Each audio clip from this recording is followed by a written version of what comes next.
So this week we begin the study of the literature of the human journey in earnest after getting to know one another and hopefully learning a little bit about what it means to succeed in an online course. So why do we start with Homer's Odyssey? Well, when you think about it, even the word Odyssey has come into our language from the great hero of this epic Greek poem, this ancient epic Greek poem that was actually begun as a sung uh, song story in the tradition of a great Greek bard who would sing his poetry. And in this case, the great ancient Greek bard was Homer. So the Odyssey probably wasn't even written down till much later than after Homer lived. It was handed down as an oral tradition. But when you think about it, it endures because the great Odysseus is what is known as the archetypal hero, the archetype of what it means to have a hero's journey. And when we use the term archetype, we mean sort of the standard bearer. Odysseus, if you will, is the standard bearer for what it means to be an epic hero. And so his journey has come into our language, Odysseus, as Odyssey. And even when you think about a space odyssey or any kind of odyssey, any kind of travel odyssey, even Honda had created a minivan called the Odyssey, hoping probably to entice people to think about the great odysseys they could go on in their minivan. I had an Odyssey minivan myself because it was the perfect kind of um, large vehicle to throw your children in and take off on some wild adventure. So even car manufacturers today use the word Odyssey to entice someone, and we all know what that means. We all know what that word means because of Odysseus.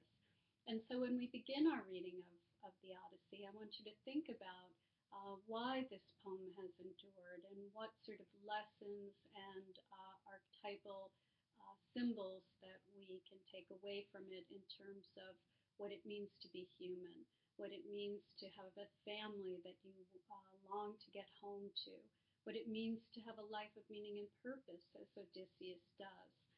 And so some of these bigger issues in terms of our course study, we can identify through the study of the Odyssey. You know, interestingly enough, when we get to that part when Odysseus is enticed to leave Calypso, sort of the enchantress Calypso, and to continue on his journey home to Penelope, Calypso promises him that if he stays with her, she'll grant him immortality. And yet, Odysseus decides to keep going home to his wife. And yet, the poem itself has endured almost in an immortal way. So, although Odysseus himself is not immortal, certainly his poem, Homer's poem about him, is immortal. And excuse me. So let's just start with the basic sort of overview. Hopefully all of you have purchased or rented or have access to the Fagel edition of the Odyssey. And I say that because I think Fagel's edition is one of the best translations. It's a way then for you to follow along with me when I quote certain passages or lines.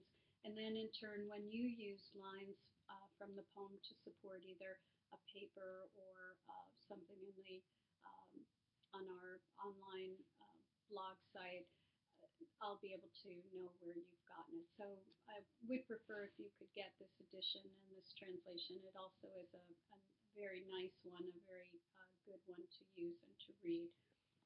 So if we take a look even at the first book, the Odyssey actually begins, as you probably heard the term, in media res, meaning in the middle of things. Because when we open the book in book one, the already away.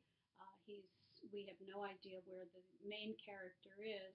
And in fact, the first four books of the Odyssey have only passing references to Odysseus. We actually don't meet Odysseus until book five. So one of the things I do want you to think about is, why is that?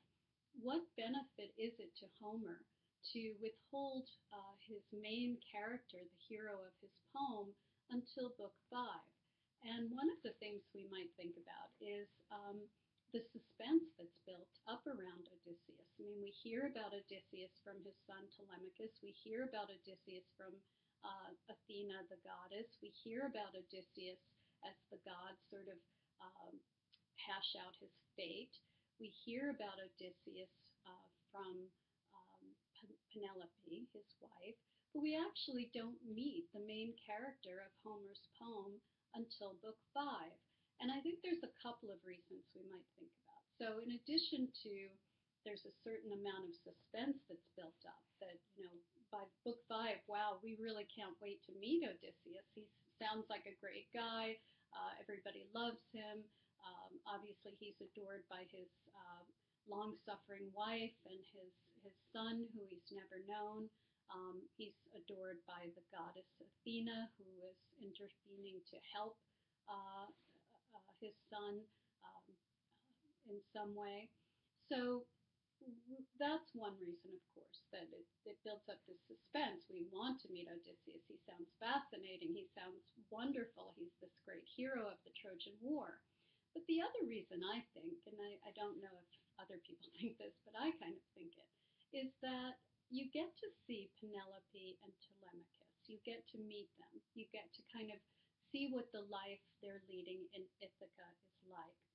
And it's a difficult life without Odysseus. Athena is being wooed by all these suitors who are kind of taking over his kingdom and pressuring her to choose one of them as a new husband. It's hard on Telemachus, who's been raised without his father, only hears about his father, and also has the pressure of trying to keep the suitors at bay for his mother.